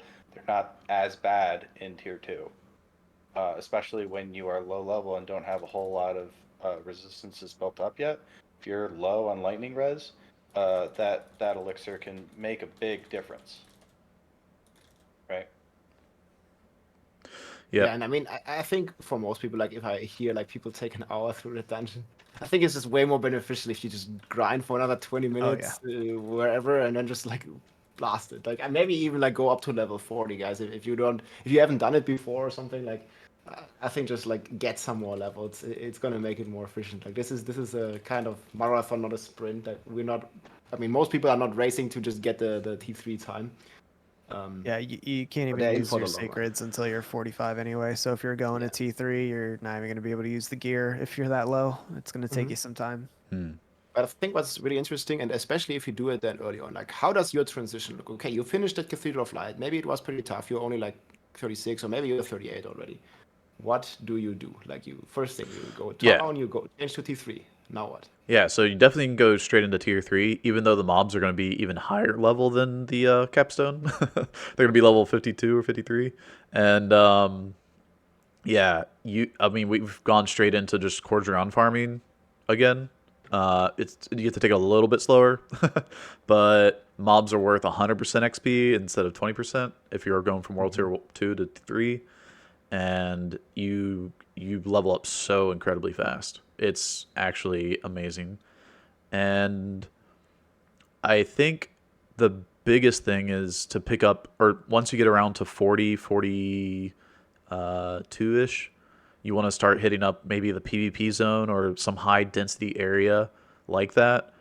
Or maybe there's some aspects you missed, to go pick those up and get items like sacred weapons will immediately be probably plus 300 DPS on top of like your weapon. So you're going to go from a weapon that's got 500 to 600, two-handers, excuse me, to about 800, 900 just immediately. Just crazy Just power for spike. some context, so those monsters, I think, are level 53, right? In T3. And Sacred, so you're going to be like around 40, like early 40s when you arrive there, or maybe like end of your 30s. And you need level 45 to wear your Sacred item, Correct. guys. And what is so good in Kor Dragan, it's not 53, it's always character level plus 2, because you don't really get, the monsters are so hard if you have like minus 15 level difference, like you are like level 39 and the monsters are like 53 in the outer world. Like that's not even the most efficient way to farm XP. So you just go to Kor Dragan. It's going to be a little easier at least than the outer world, because those monsters are just character level plus 2. But what you get is the 100% XP bonus from being in T3, and that's why it's so efficient to go T3 early, I feel. But usually, I don't think Kor Dragan can drop sacreds at that point, right? Because even though you're in T3, those monsters are too low level. Have you ever gotten a sacred Yes. item? I'm not sure if it's possible. You did? Yep. Okay, maybe All that's right, just I'll unlucky. post something for you right there, dude. That thing is insane. Okay, Where so did you get it? Holy shit, 45. yeah. So I went to go upgrade it to like show that it's a 700 plus item power weapon, right? So first of all, it's level 45 and it's like the higher end of item power. And once it hits 725, it hits another breakpoint. And so you can see the vulnerable damage gets plus 33.2%. Yeah. And like That's basically an ancestral. yeah, it's basically an ancestral at that point. So you could have a level 45 weapon that just takes you all the way to 100. I mean, almost. Well, It's I got Yeah, 3 that's mods, but it's nutty. Yeah. But for context, this one dropped, or like you found sacreds like this, or like sacreds in general? Yeah, in no, Kor Dragan? I found that while farming on my necro. And that's a crossbow compared to a but I think he's asking where you found it, Jim. I think I found this one in the PvP zone actually. Yeah. Yeah, Yeah, okay. I don't think Because we're just the main finding question is we didn't get Dragon. any sacred items when we were in T3 and like obviously with like low 40s and the monster level was like 43 and they didn't drop any sacred items for us. Maybe we were just that unlucky. But I Yeah. felt like I mean obviously haven't ever seen him when I- I've tried to farm like strongholds after getting into tier 3. Yeah, I lower don't level, think strongholds are the play. The strongholds mobs don't actually jump to level 50 plus. Stronghold Exactly. mobs stay 2 levels above your level, even in World Tier 3. So Very important. yeah, so that's why you're not seeing sacred items. If you jump over to Yeah. the PvP zone or just high density area, you will be fighting mobs that can actually drop sacreds. Yeah. Something else to keep in mind: the unique boss monsters, they also do not jump up. They stay at your level. So if you go and try to fight, uh, I don't know, the guy that drops the dark saber, is it there Lorath or something? No, not Lorath. Loris something. I don't know his name. The guy that the dark sword that helps the rogue, or the broodmother that drops the poison dagger, or uh, Almon that drops the two-handed sword. Uh, those are all going to be your level. So you can't just go to tier 3 and get a sacred version of that when you're like level 36. Yeah. Okay, so you do this Kor Dragan like until around level 44 and then go like that's what we did at least. I want to hear your opinion. So we did Kor Dragan until 44, and then obviously at 45 you unlock your sacred weapons. You're not gonna get any in Kor Dragan, so when the second you hit 45, you want to equip your second weapon, so you already need to have it. So that's why we went at like 44 and a half or something. We went out of there, and then we also chose the PvP zone, especially if you're one of the first teams. I feel Yeah, you for have sure. have a good chance there that there's no other players basically because you've been speedrunning, like you're there in like 4 or 5 hours or something, and then you can just farm some crazy density there. Whisper trees. PvP zones are great because they have really nice density, and since it's overworld, they don't scale with your player party. So they will basically be P1 mobs that you'll be able to kill as a group. P4 as a solo player, it may not be as good of a farming spot, but still something to consider. It's really good for groups. Yeah, and Maybe like also something to avoid in hardcore though. But yeah, Yeah. apart from that, go Or ahead. specifically go to, because other people are avoiding it. Yeah. Maybe. Yeah. I mean, there could be some forehead strats for sure. Nobody's going there. Okay, I'm gonna go there. yeah, I Hey, mean, they're strong. I did it. Go there. well, the thing about the PvP zone is the more and more people Bring a barb. get there, the less valuable the PvP zone becomes. Like, Right. so. Yeah. Okay, so we're gonna say it on the podcast here. Don't go there, guys. We want to farm. Right. No, you can go there. We'll already be an hour ahead, and we'll be long gone. Jim will bonk you. Yeah, it's all fun and games now, but when you see us in the PvP zone, Yep. don't be stealing my monsters. All right. Okay, so when do you like make that transition? Also about 44, is that like a good level you think? I think, a yeah. little earlier. Yeah, probably a little Probably earlier earlier. because you want to have like a few chances at the weapon before, you actually hit the level. And then once you have it, Plagued by bad drops. yeah. For V Truth, we have to get there at level 38 immediately. Just go straight into PP. No, yeah. So, yeah, it'll be a little bit of a struggle because you're gonna be going from like 2 levels ahead of you in the Stronghold, right, to a level 53 area in the PvP zone, and once again, it's going to be similar to the Cathedral Light. Mobs are just way higher level, so they're way stronger. But it's not. It won't feel as bad as I feel like as the Cathedral Light because of the I don't know. I'm not sure what it is about the Cathedral Light. I think the mob types in there are just extra strong. Yeah, and Knights. Cathedral of Light also scales to Knights. 4-man, right? And the PvP zone doesn't. So, Yeah.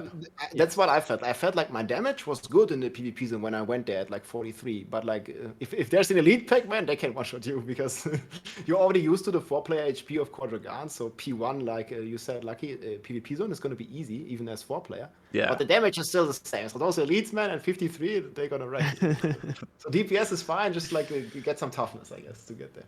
It's just CC him down, Yeah, or Get your just death don't get traps, hit. just don't get hit. Oh man. Easy clap.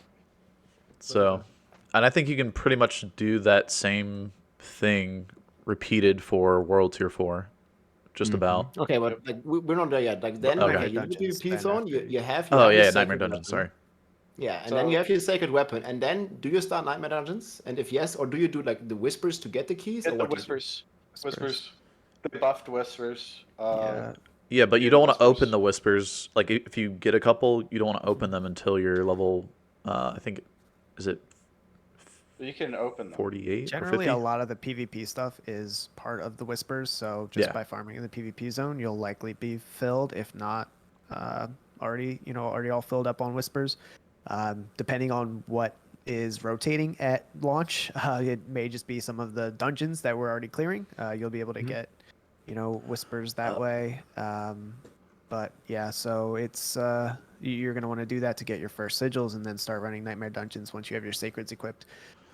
Everyone, you'll want to have weapons at least and some good armor before going in, because all of your Nightmare Dungeons are going to be scaling, so you're going to be back at player 4 scaling. It's going to be the highest mobs that you've been encountering up to this point, but with sacred items, you should fare okay. So if you do the whispers, I think you get a 21 key, right? Like if you open it, you open the back and you get a key out of it. It's pretty much guaranteed, I think. And you're gonna have 4 keys, all 4 Right. the party you'll have, members, I guess. You'll have going 4 in. keys. Sorry, The thing like one is, key. very often you can get another key if you're in the low 50s. I think maybe as low as 49 when you go in. If you're lower than 49 on the first Nightmare Dungeon that you go in, you're probably not going to get another Nightmare Dungeon sigil drop.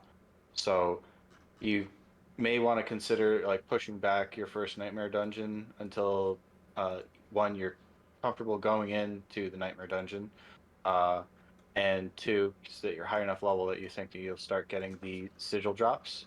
That way you can actually get the glyph experience, and yeah, because you're 50, you want the glyph experience, you want the glyph drops, and then you also want the sigil drops while you're in the Nightmare Dungeon. Yeah, for sure. This is where I think groups really will shine over solo, is the Nightmare Dungeons, because, well, first of all, we don't know what the rotations of the Nightmare Dungeons are going to be, if they're going to rotate them at all. We're going to see, I guess, because I think they confirmed it? Okay. on Twitter. Yeah. Okay. It's Yeah. going to be different Nightmare Dungeons at the season start, at least. That's what they said. And we have this pool of, like, what is it, like 120 dungeons in the game, and 30 of them currently are Nightmare Dungeons. So we're going to have a whole new set, most likely, of 30 new Every Nightmare season. Dungeons that we don't know about yet. Yeah, every Yeah. season, and Every we season. don't know about. So maybe we get, like, some crazy stuff, like Uldur's Cave, or, like, some of the insane dungeons that people have been farming anyways. Yeah, we're going to need to Yeah, hear. it's gonna be a lot of testing because people have not really been min-maxing those. Like, we'll see what we're gonna get. Yeah, we haven't really been min-maxing or even know, like, all the best just dungeons for farming XP Well, the wise. Culp has a spreadsheet. We do have I a think. yeah, we do have like an idea from, I guess, one class perspective. The thing is comparing multiple classes, because Barbarian and Druid have like permanent unstoppable going through these dungeons, and so they're going to be a lot better going through certain areas versus like a Necro, a Rogue, or a Sork, who do not have permanent unstoppable. Well, I So- think he took note of how many elite packs he was encountering too, so I think that could be helpful Yeah, information. okay,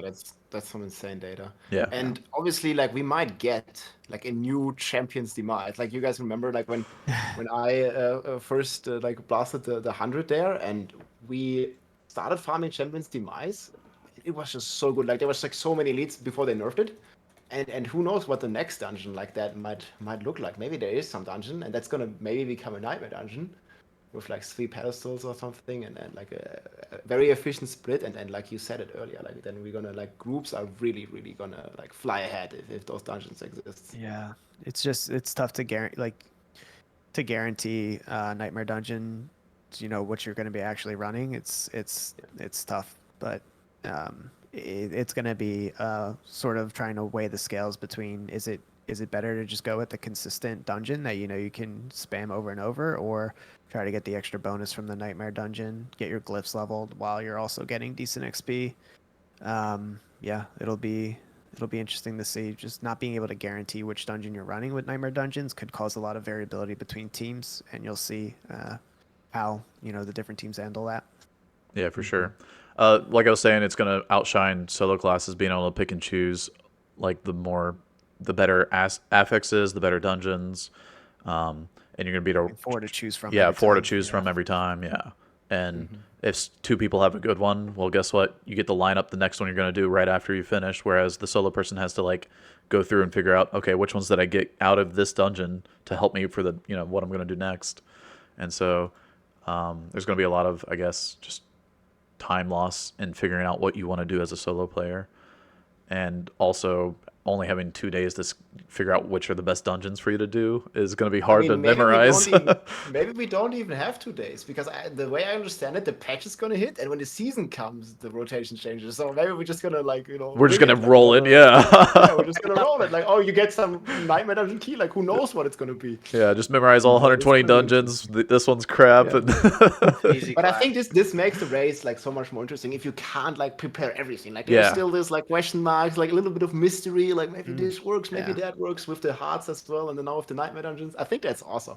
Like just something crazy, some mystery, like makes the race a lot more interesting, of course. For sure. yeah, for But sure. yeah, there's something interesting that you guys said. Like, so maybe it's not worth it starting the nightmare dungeons before you hit 50, right? Because then you don't really get the glyphs and you don't benefit from the upgrades. So Right. what would be in the gap? Like you just farm the PvP zone for like these 5, 6, 7 levels from like 43 to 50, or you? Well, there's still What would you do? Helltide. There's Oh yeah, there's other Helltide. Yeah. there's Oh other yeah, that's events. a big topic actually. Yeah. Yeah, it's There's definitely time to there's hit that, actually, because Forgotten Souls is, I mean, that's the only place you can get them. And rerolling or enchanting gear that's like that powerful, like that crossbow showed. Enchanting something on that would be, I mean, insane, because I think it had like 2 or 3 good stats, and you just had to reroll one. So Yeah, it's insane. Just roll the injured and boom. yeah, injury. Yeah, exactly. So Yeah, that's crazy. But obviously, Helltide is going to be even +2 levels even higher. So they're going to be like 55 in the Helltide. What will be your strategy in the Helltide? Like, do you just. I mean, there's these screaming hell veins, right? Like, they can get you some Forgotten Souls. I think you can kill trash. We went there like pretty early, like 40 something, 47 or Yeah, something. it's we went in really Helltide. not. Again, it's similar to the PvP zone because it's not going to scale, so it's not too bad. If you see the boss run the other way, Yeah. Yeah, he's he's like very humble. 70. He's like 74 or we so, lost 72. we I don't lost a know. hardcore friend to the Yeah. boss one time. So Rest in pieces. Yeah.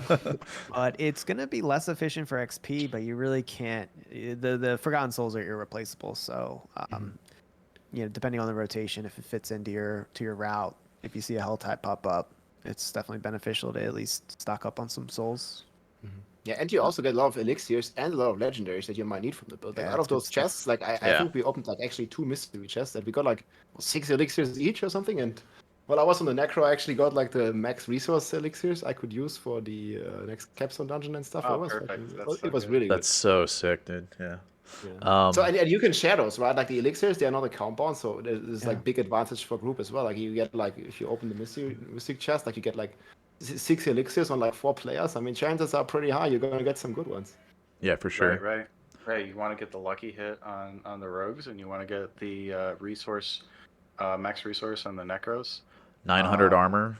Yeah, 900 good. armor is good on everybody, right? Yeah. Yeah, we had that on our druid. I think that was also amazing because he was just like a tank and the rest bot, and it was Yeah. working pretty good. Exactly.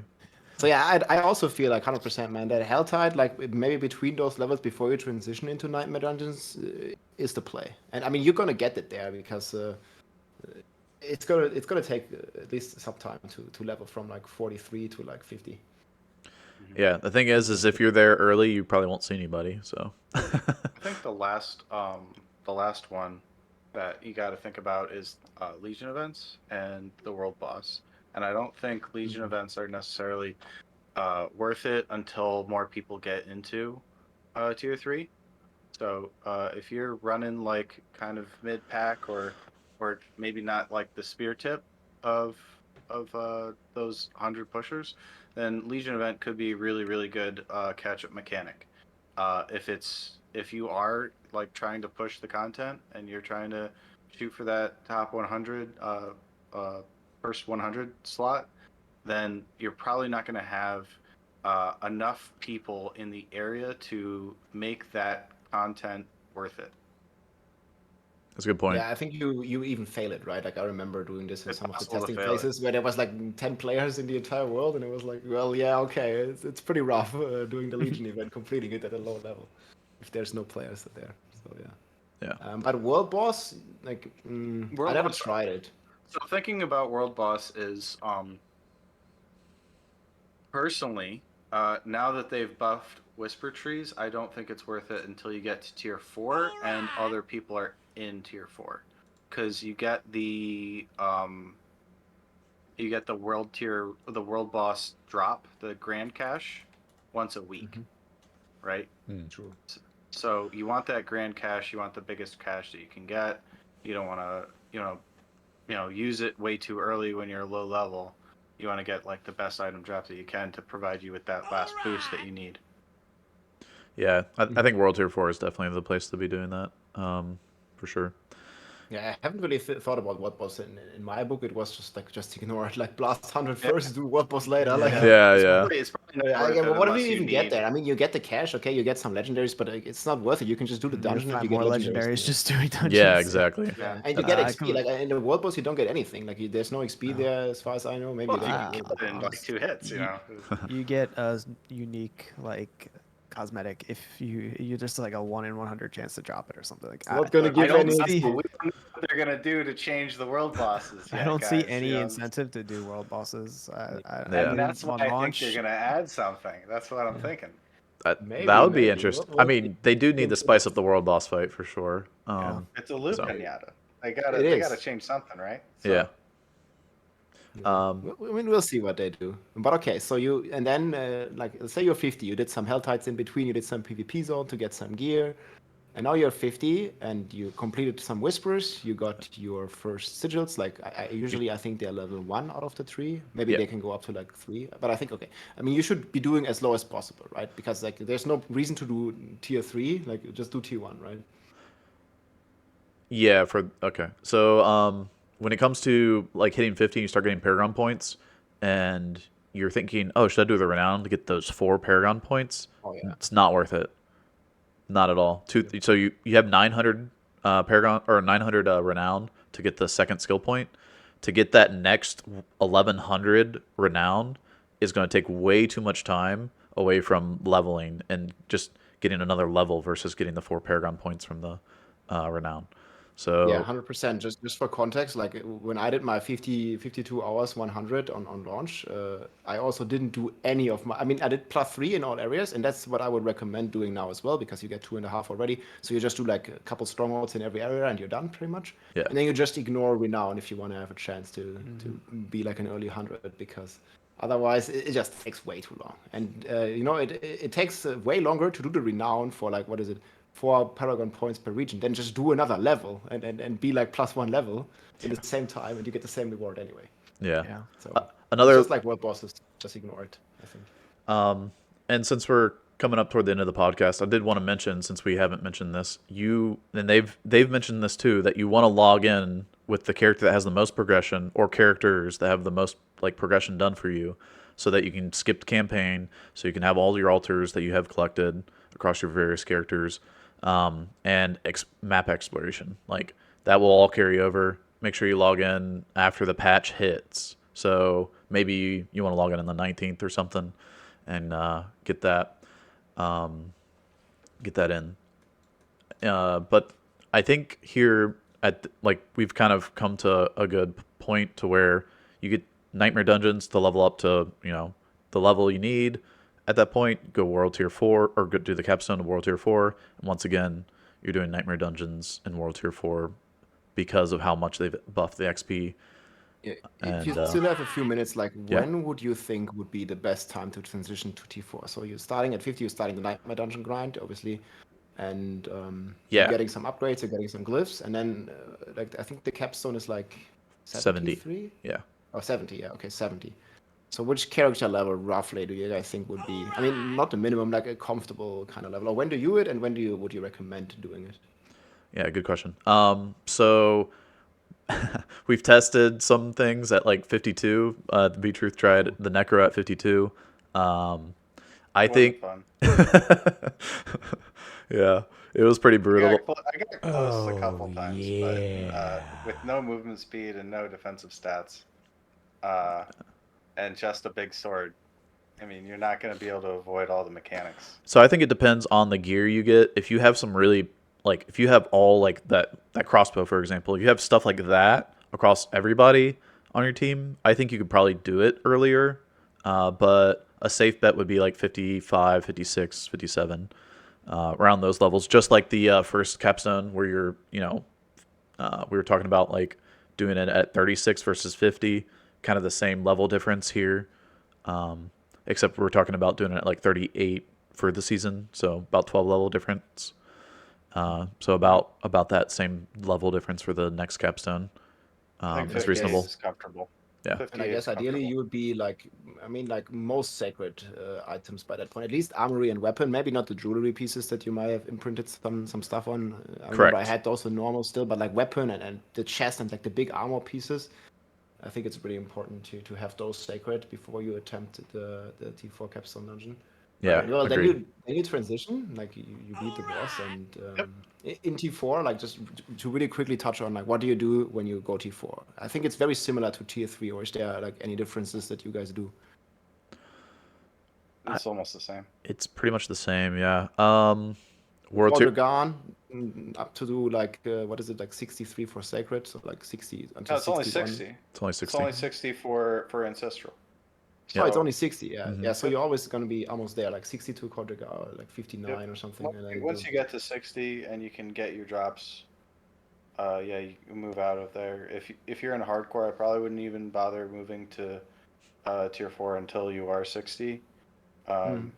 Maybe even a Or little at bit the into earliest. 60. Yeah, Yeah. just to be safe, because there's a lot of stuff in tier 4 that will one-shot you. But yeah, you want to get your whisper trees done. If you don't have the sigil powder, which you should if you're in a group of 4. If you're in a group of 4, you probably didn't need to re-roll any sigils or anything like that. So Mhm. you You should have your. just salvage all your 1, 2, and 3 sigils that you have from Yep. T3, and then you can craft a level 20 key in T4, and then you just blast nightmare dungeons all the way to 100, pretty much. Yeah. That's. I mean, with the mechanics of the system right now, yeah, that's.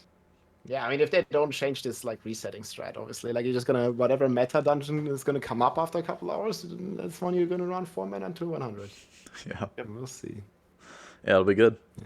Yeah. Um. One last question Yeah. I have, talking about changes. Like I know that you, like Weird Truth, and I think also you, Jim, you both made a video about the current Bell resetting strat slash meta Yeah. after every dungeon, or even inviting your friends. I don't know. Do you want to give a short TLDR? What your opinion is on that, or how it works, or? Well, Blizzard's aware, so hopefully they fix it. Mhm. But basically, you can finish a stronghold. You kill the boss. You do not click the bell. But one person. This person is going to be your, I don't know, guinea pig or person that's going to fall behind on levels, and they are going to leave party. So they have not completed the stronghold. It will kick them out of the stronghold, and they will not get the completion credit. The other 3 can turn in the completion credit and then join the person that does not have the completion credit and redo the stronghold and get the completion credit again. And except for that one person, that the guinea pig has to leave party again and not get the completion credit. And you can continuously do that. The bigger issue with that is that you could have multiple groups doing this and having one person, say us streamers, join in on those completion credits and just literally be in a completion credit loot simulator. And as you can, You don't even need a lot of people to do it. yeah, And they don't even have to be like. They don't have to be speedrunners. They don't have to be like really experts at the game. A casual player can complete Nostrava at level 15. You know, when you get to whatever level you get to, 35, 50, and you just go back to whatever their world tier is, tier 1, they can complete it. It's the same experience on tier 1, tier 2, tier 3, or tier 4. And it can go from 1 to 50 in, I think, an hour. yeah, And it can go from uh, 50 to 60 in probably about the same time, you could probably get up. I mean, efficient. It's probably efficient up to about level 80, and then it probably starts to level off after that. Well, maybe 70. I think 70 is where it really, because that experience spike is just massive at 70. I don't think it keeps up after that. The only so people brought up some good points when I posted that video. Is like, okay, you're gonna get a bunch of experience, but you're not gonna get any items while doing that. That doesn't matter. It doesn't That matter. doesn't matter. You can get them later with high level. So Easy. the worst culprit of this would likely be Temple of Rot, because there is that resplendent chest Yep. right there, right next to the bell. So every single time you leave, you load in, whoever does the entire stronghold, and then all 3 people join in. That person leaves, and they all open up the resplendent chest and ring the bell. The one thing that one person will fall behind on is going to be gold and mats. Those are the 2 things that you will be struggling on. But yeah, Sure. it is. That's an insane strategy. It's of course. terrible. And It's terrible. Obviously, like, yeah, It's- I mean, it is not fun because you're basically gonna play menu simulator. Like, Yeah. just You're gonna not quick playing the like, game. If you take It's this, no if longer you the take game. this to the, if you take this to the max, like you're just sitting there, quick joining people That's that have it done. It brings Teos the 1 Teos 99. runs. He at least killed the monster. All you do is ring the bell. Yeah, all you do is ring the kill Diablo. He had his big Javazon and 2-shot Diablo still. But yeah, and now, well, like you're just in the menu and well, you are like ringing some bells and that's it. I mean, yeah, it's pretty rough. I mean, I don't want the race to be like that. Obviously, that's No. That would be pretty terrible. Like Yeah. you're not playing the game, man. You're just in the menu, and Yeah. well, but unfortunately, like with the nature of these things and the prestige that goes with it, like I guess some people will just do it. And I mean, I don't know if people that do take advantage of it, like exploit it, To the should really maximum. be considered. You know, part of yeah, I part of mean the it's race. a game mechanic, but yeah, I agree. I mean, there's no don't official know. race, so they're not gonna ban anybody. People Yeah, that well, are doing that. I Like, mean, it's it's just a not- game mechanic, but They're just not you keeping know, track of it. You know, if anybody's keeping track of things, Rob, it's all. Rob's just talking about, the viewership that comes with getting the first 100. he knows. How much viewers you're gonna get with But clicking you the see how bell. mad people were already when we did this thing in Diablo 2 with Theo. Like when Yeah. he reached like 99 on the first letter, like yeah, people just like they just don't like this stuff. And I mean, like now it's really stupid. Like this is just a whole nother level of what D2 was because you don't even Oh, kill anything. yeah. You're just Way like worse. menu simulator and getting carried. That's it. Yep. It's so much worse. So. But yeah, do you think there's a good chance we're going to see a fix? Because I mean, season starts in a few days. Yeah. I hope so. I mean, I mean, we'll see in 2 days on the patch notes, won't we? Yeah, I try mean, to like get in Blizzard worst as much case, as I could. in worst case, it's really like also like casts a big shadow over all the work that you guys have been doing here, like figuring out all this like optimal speedrun Right. strategies, like a proper run, like actually playing the game. Yeah, we're and now trying to there's figure out like how to this. play the game. Yeah. If you want to have Exactly, I fun, know. listen to what we said and do what we said to do. If you Otherwise, you can ring the bell. otherwise, yeah. Otherwise, ring the bell. I mean, it ring seems the like a bell, pretty get quick 200. fix, right? You only get the reward once from ringing the bells. Flip a code, right? Yeah, It's should be- it's Yeah, but something- it's a sometimes zero, even a change quick it to a fix- 1. That's it. Sometimes even a quick fix like that Yeah, it'll can, bring something can take a else. few weeks. So I don't know. Yeah. I have my fingers I crossed, don't man. I hope they think fix that- it. But if they're not gonna fix it, the person who's gonna win is gonna do it. For Probably, sure. yeah. Yeah. So, well, Less energy. on that note, or on that bell ring, that's gonna do it from us. We're gonna actually probably do a run ourselves. I know you were practicing, Rob. So Yeah, Yeah. a question that many viewers had. So, are you going to do like the speed run with 10 skill points and stuff, or are you going to like try to? Because I think that's interesting. Like, really, to most people, it's like a season realistic scenario where you don't have materials, you don't have gold. Like, you only use what you get. So, what's your plan? Are you going to do like the speed run rules, or are you going to try like a season run? yeah, we're gonna be doing a season run. So Okay, 5 yeah. skills Perfect. and I'll be watching as well, man, because that's the most interesting. And I don't know how much we're gonna keep track of our. you can't keep track of our gold and mats. That's a little bit difficult Well, you on can that end, check but later roughly, like Yeah, how we much just you had at the start. play it conservative. Yeah. I think play- if we're really trying to get I a don't good think idea. I don't think you can buy like 10 items, for example, for 200k. That's not going to work. Right. But you can Yeah. like roughly check how much million gold you had at the start of the run when you're just starting out, I think. And yeah, that would be really awesome to see. And well, yeah, check out everybody. I mean, to get 200k, you just make 3 characters and collect the renown. Oh yeah, that's crazy. Yeah, I saw that, man. Holy shit, yeah, if that works. Oof. Yeah, Another thing to fix, maybe. Well- Just keep creating characters and collect the renown rewards. we'll see, man. We Yeah, will we'll see. Interesting times, man. I'm hyped, guys. Can't wait. Thanks for sharing all this. Thanks for all the insights and the strategies. Yeah, GG, my friend. Yeah. GG, thanks guys. For, yeah. Like all of us Thanks getting for together. hanging This is out. great. That was fun. Take care, my friends. See you in the race. Bye. See you guys.